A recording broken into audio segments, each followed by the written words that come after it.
ভারতের পশ্চিমবঙ্গের বিজেপি নেতা শুভেন্দু অধিকারীর সহকারী চন্দ্রনাথ রাতকে গুলি করে হত্যা করেছে দুর্বৃত্তরা। বুধবার কলকাতার মধ্যমগ্রামে এ ঘটনা ঘটে। চন্দ্রনাথকে লক্ষ্য করে 4টি গুলি ছুড়ে আততায়ীরা, যার 3টি চন্দ্রনাথের শরীরে লাগে।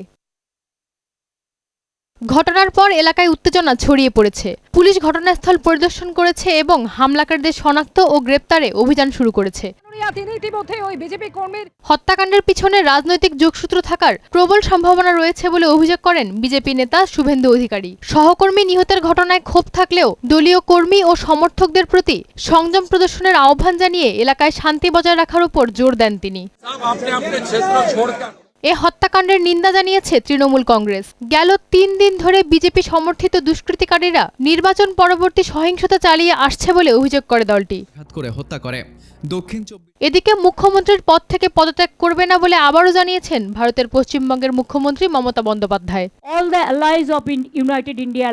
পশ্চিমবঙ্গে বিধানসভা নির্বাচনের ফল ঘোষণার পর থেকে শুরু হওয়া বিজেপির তাণ্ডবে এ পর্যন্ত 200টি এফআইআর দায়ের করা হয়েছে। এতে 433 জনকে গ্রেফতার করেছে আইন শৃঙ্খলা বাহিনী। ঐশী আলম, মোহনা সংবাদ।